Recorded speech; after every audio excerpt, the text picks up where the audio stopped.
When Priscilla Presley visited Graceland for a private tour, she stopped beside the stage where Elvis's old microphone still stood. No one expected her to reach for it, but the moment her fingers brushed the mic, something happened that left even the tour guides frozen, and fans still talk about it today. Graceland, August 16, 1997. The gates were closed to the public, the lawn lights low, the mansion holding its breath. Inside, air conditioning hummed softly through the halls, lifting the scent of polish and lilies left by fans along the fence. Priscilla walked slowly past framed tour posters and gold records. A quiet figure in black, Joe Esposito, kept a respectful distance, keys in his pocket, footsteps careful on the parquet. They spoke little. Grief changes volume over the years. It gets quieter and somehow heavier. In the music room, the curtains were drawn to keep the Memphis sun off the instruments. A single lamp skimmed the piano lid, soft as moonlight. On the small rehearsal platform stood an old RCA microphone, brushed steel, tall and still. Joe had placed it there the night before for exhibit maintenance, then forgotten to lock the case. It had belonged to the final rehearsal crew in 1977. A strip of tape read, RCA, Elvis, Rare. She stopped at the edge of the rug. She didn't reach, she didn't speak. She simply stared at the mic as if it might breathe. You could hear the faint tick of the grandfather clock in the hall. Outside, a car rolled past the wall, tires whispering over gravel. Joe cleared his throat. "You need a minute?" he asked gently. She nodded. He used to test the mic and say, "Is this thing on?" Then grin, she whispered. There was always a little crackle before the sound warmed up. Joe tried to smile. "I can put it away," he offered. "No," she said. "Leave it." She stepped closer, shoes soft on the rug. The stand had a faint smudge where a thumb might rest. The cable trailed to a vintage soundboard that hadn't seen power in years. Dust lay on the faders like ash. She leaned in and studied the grill. Tour days were chatter and camera clicks. Tonight was the opposite. No crowds, no questions, only breath. She reached into her purse and pulled a folded ticket stub, pale from decades, in a wallet. On the paper, Las Vegas Hilton, December 2nd, 1976, 8:00 p.m. She set it beneath the stand as if laying a flower. "He kept this," she said softly. "He kept everything." Joe looked at the microphone, then at her. "Some people say objects keep a little of us," he murmured. "Maybe they do," she said. "Maybe that's why they feel heavy." What would you feel standing where a legendary voice once lived? Would you step back or step closer? And if you could ask one question across time, what would it be? The lamp flickered as the air conditioner cycled. A thin seam of sun escaped the curtain and edged the mic with gold. Somewhere outside, a fan shouted a song title, and the sound drifted in like a radio from another room. She drew a long breath. The grief was gentler now, but it still pressed on the ribs. She let her hand hover, inches from the steel. Joe didn't move. The room seemed to lean toward her hand. She'd say, "Don't touch that," Joe whispered. She smiled. I'm not sure who would say that anymore. Her fingers fell the last inch. The air between skin and metal tingled. She remembered late nights on tour, the tape hiss before a take, his voice joking to the crew, Thank you very much, just to cut the tension." The house went very still. She closed her eyes and let her fingertips rest against the grill, and the room held its breath for what happened. Next, for a few seconds, nothing happened. Just silence, deep, thick electric silence. Then came a faint click. It was the kind of sound an old tube amp makes when it wakes from sleep. Joe blinked. "That can't be," he muttered. The power board had been disconnected since '82. The silence shifted. A low hum filled the air, rising from somewhere deep inside the old RCA soundboard. The red signal light flickered once. Then again, dust shook loose from the knobs. Priscilla's hand was still on the microphone. Her breath caught. She whispered, "Do you hear that?" Joe took a step forward. "Yeah, sounds like..." The hum thickened, then broke with a crackle. And through that static, something spoke. A voice, faint but unmistakable. Thank you Thank you very much. Joe's heart skipped. The hair on his arms rose. No, he whispered. No way, Priscilla froze. It wasn't fear in her eyes. It was recognition. Her fingers trembled on the mic. That's him, she said softly. That's the exact way he used to say it before sound check. She turned toward the soundboard. The dials flickered again, catching glints of orange light like fireflies. Joe looked for logic. There must be a wire short somewhere, a tape loop left plugged in, something mechanical. But the cord lay on the floor, unplugged. It wasn't feedback. It wasn't coincidence. It was a voice breaking through 20 years of silence. Priscilla stepped back, tears in her eyes. He always said his music would never die, she whispered. Maybe he was right. The air in the room shifted. A gentle breeze passed through, though every window was closed. The curtain moved slightly, brushing against the framed gold record on the wall. The faint scent of musk, that same cologne he wore during his Vegas years, drifted through the room. Joe turned slowly. Did you? She nodded, not taking her eyes off the mic. I remember that smell. I haven't smelled it since. She stopped. Couldn't finish. Joe reached for the wall switch, half expecting it to all shut down. The light flickered but stayed. The soundboard glowed faintly, like a heartbeat. He whispered, Priscilla, we should step back. She shook her head slowly. No, I think he's trying to finish something. He frowned. Finish what? She looked at the microphone, voice steady. A goodbye. That word seemed to ripple through the air. The hum faded, replaced by a warmth that neither of them could explain. Not heat, not light, but presence. The kind that fills a church right before the first hymn. Joe's throat tightened. I don't believe in ghosts, he said quietly. Priscilla smiled faintly. You don't have to believe. You just have to listen.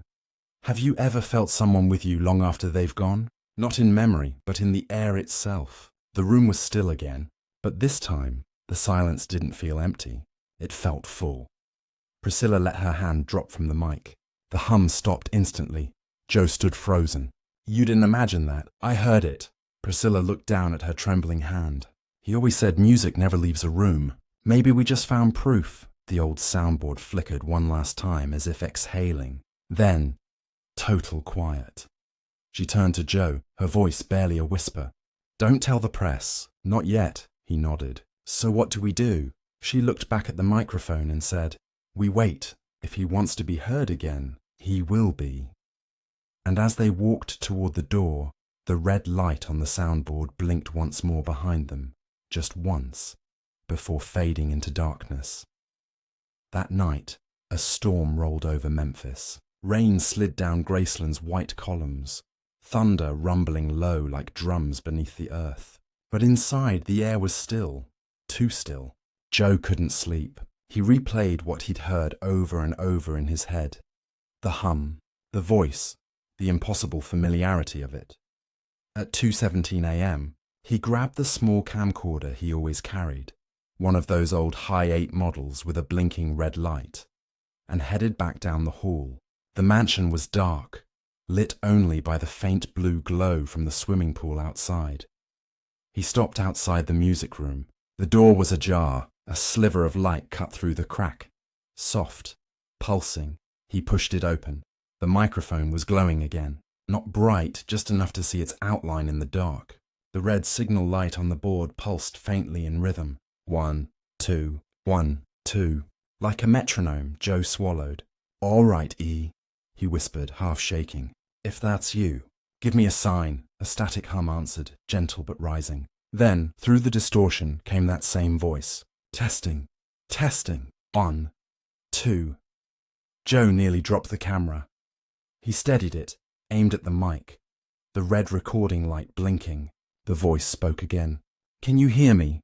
He stepped closer, heart pounding. Yeah, he whispered. We can hear you. Then, silence. A single piano key pressed itself, not loudly, just enough to make the air vibrate. It was the G note. Elvis used to hum that tone before warm-ups. Joe's breath caught. Priscilla needs to see this, he murmured. He backed out slowly, the camera still running. until he reached the hallway. When he showed her the footage the next morning, she didn't speak for nearly a minute. She just stared at the grainy image, the faint light, the sound wave rising on the audiometer. "Where were you standing?" she finally asked. "Right by the door," he said. "Didn't touch a thing," she nodded. "He used to do that. He'd warm up at 2 in the morning when the world was quiet." Joe rewound the tape and hit play again. The voice, faint but clear, repeated, "Testing. 1, 2. And just before the static faded, another whisper slipped through, softer, like a sigh. "Thank you."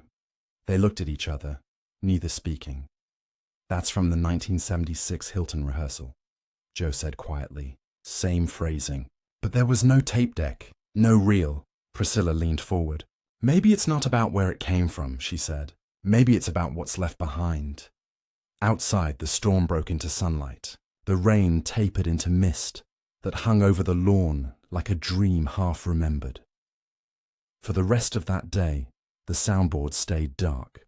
The lights didn't flicker again, but the room felt different. Warmer somehow, gentler, as if it had exhaled after years of holding its breath. Later that afternoon, Joe noticed something he hadn't before. The framed gold record of "Can't Help Falling in Love" on the wall had a thin streak of condensation across the glass, shaped like a thumbprint. He touched it. It was warm. He called to her softly, "Priscilla." She came to the doorway and saw it too. Neither spoke. Finally, she said, "Maybe that's his way of saying he's still here." Joe swallowed hard. "Or maybe it's his way of saying goodbye."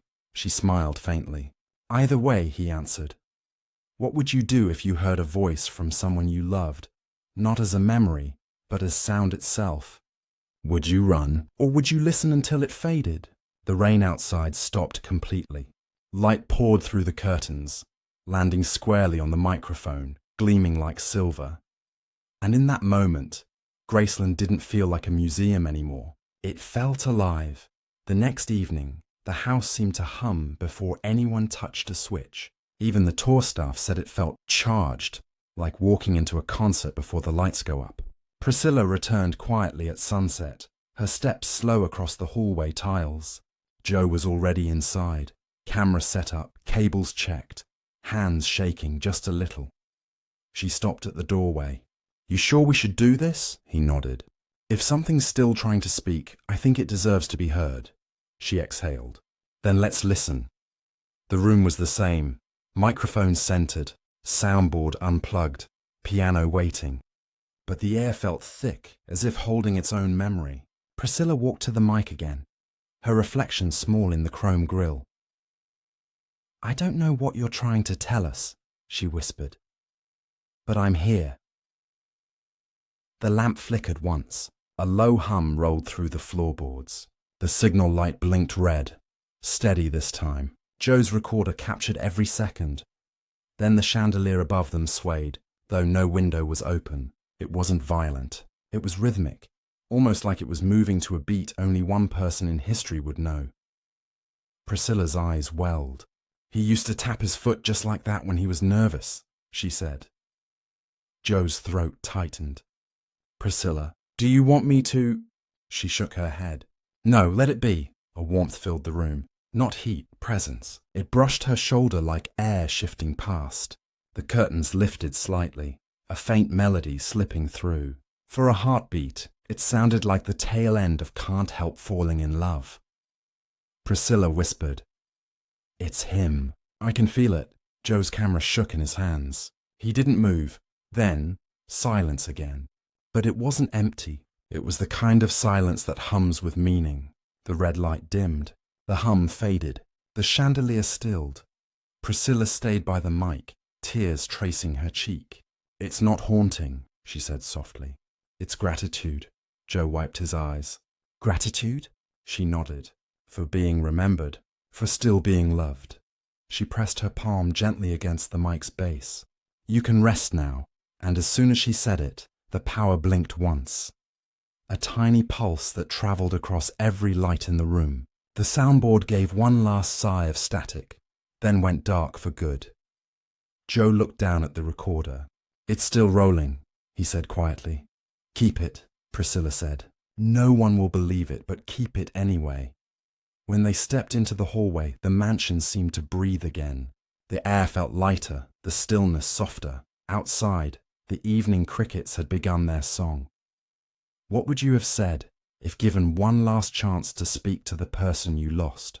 Would you cry or would you thank them? As Priscilla walked down the hall, she stopped by a framed photo, Elvis in rehearsal, laughing into that same microphone. She smiled through tears. He always hated silence, she whispered. Behind them, the red light on the recorder flickered once more, capturing nothing but the echo of footsteps fading into the night. And in that moment, it was impossible to tell if the house had finally gone quiet, or if it had just begun to sing again. 2 days later, Joe drove to a small studio just outside Memphis. Sun Records, the same label that had recorded Elvis's first songs.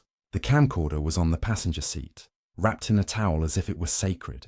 He hadn't slept much. Every time he closed his eyes, he saw that red light pulsing in the dark. The studio manager, an old friend named Ray Connor, met him at the door. Heard you've got something strange, Ray said, half smiling. Joe nodded. You'll want to sit down before you hear it. Inside, the studio smelled of reel tape and dusted leather. Joe connected the camcorder to the monitor, hit play, and waited.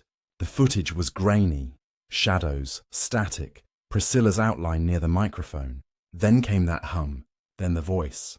Testing, 1, 2. Ray leaned forward, eyes wide. That's Elvis, Joe nodded. It's not on any archive I've ever heard.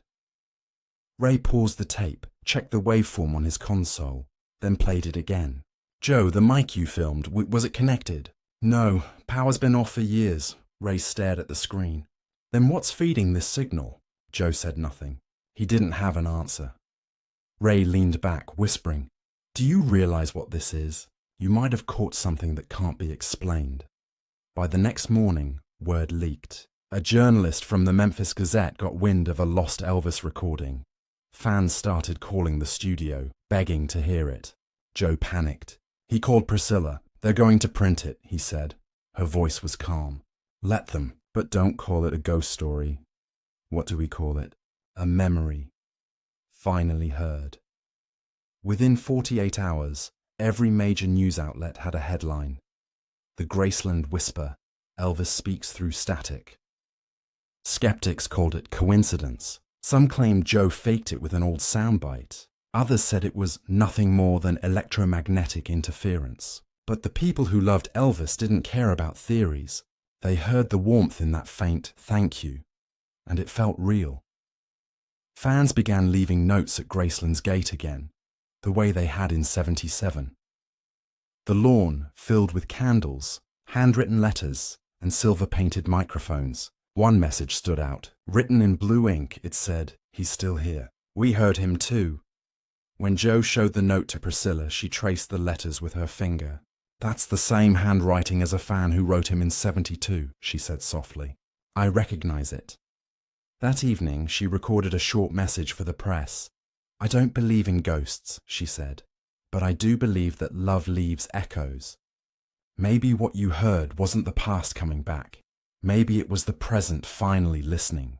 For a moment, the world went silent. Radio stations across America replayed that clip. DJs called it the Graceland Whisper phenomenon. The clip became something more than a sound. It became a symbol, proof that music, love, and memory can live long after the person who created them is gone. What would you do if you captured something the world wasn't ready to believe? Would you hide it to keep its purity, or share it so others could feel it too? Joe looked down at the camcorder one last time before locking it in his desk drawer. Let it rest, he said quietly. But Graceland wouldn't rest. The whispers had just begun. September 8th, 1997. Graceland had reopened to the public. By sundown, nearly 15,000 fans filled the gates for the annual candlelight vigil, a tradition marking 2 decades since Elvis's passing. But this year felt different. Reporters from every major outlet were there, chasing rumors of the Graceland Whisper. Security had tightened. The mansion was cordoned off behind velvet ropes. Still, everyone swore the house felt alive. The air buzzed faintly, as if waiting. By 8:30 p.m., the crowd began its slow procession past the gravesite. Cameras clicked, candles flickered, and from somewhere near the music room window, a faint light blinked. At first, people thought it was a reflection, then it pulsed, steady and slow. Inside, a night guard named Henry Fields walked his usual route. He was a veteran, calm under pressure, never one for ghost stories. But when he stepped into the hall that led to the music room, he stopped cold. The RCA microphone was glowing. It wasn't bright, just a soft golden hue around the base. As if lit from within, Henry radioed his supervisor. "We got a power surge or something?" The response came crackling through. "All systems stable, Henry. Why?" He looked back. The mic shimmered again. The air felt warm, almost humming. Then a note, just one, a single piano key from the room beyond. Middle C, Henry froze. "Control, do you hear that?" No answer, only static. The light flickered once more, then spread. Faint ripples reflecting on the walls like candlelight underwater. Outside, a few fans gasped. The glow was visible through the curtains. People began pointing, whispering, "Look! The room's lit up!" By the time Henry stepped fully inside, the chandelier had joined the light, casting soft gold across the instruments. The microphone stood upright, shining as if newly polished, and for a moment, in the faint vibration of air, he heard it. Not a full voice, but a hum. The same two-note rhythm that opens Can't Help Falling in Love. He took off his hat. "Sir," he whispered, voice trembling, "if that's you, the world still misses you." Then, silence. The light dimmed. The room returned to stillness. But Henry couldn't move. He stood there until the glow faded completely. Outside, the crowd began to murmur again. Someone shouted, "Did you see that?" Another fan swore they heard a low voice over the PA. A soft, "Thank you." By morning, photographs flooded local news. None were clear. The glow appeared different in every picture. Sometimes gold, sometimes silver. One grainy image caught Priscilla standing by the fence, head bowed. She hadn't gone inside that night. She didn't need to. When reporters asked her later what she thought, she said, maybe the world just needed to feel him one more time. Within days, the story went global. The night Graceland glowed. Thousands visited in the following weeks, leaving microphones wrapped in white ribbons at the gate. Some said they could still hear faint humming inside the mansion when they pressed their ear to the glass. Skeptics called it a trick of light. Scientists said vibrations from the vigil's speakers caused the reflections. But those who were there didn't need proof. They'd seen it. They'd felt it. Because sometimes truth doesn't live in explanation. It lives in experience. What would you have done, standing there that night watching history breathe again? Henry later wrote in his security log, "No electrical faults detected, no malfunctions, just light, warm, peaceful." And in that single line, the mystery of Graceland became something greater, a reminder that love, when real enough, refuses to fade quietly. Weeks later, Graceland settled back into its gentle rhythm. The crowds thinned, the press moved on, but the story never left. Inside the music room, that same RCA microphone was finally placed behind glass. On the plaque beneath it, the inscription read, "On this spot, a voice once echoed, and love answered back." Visitors came from all over the world, not just to see the house of a legend, but to feel what had happened there. Some said the room still carried a faint hum if you stood quietly enough. Others swore they smelled his cologne, the same warm spice from his Vegas years. Every year on August 16th, Priscilla still returned privately.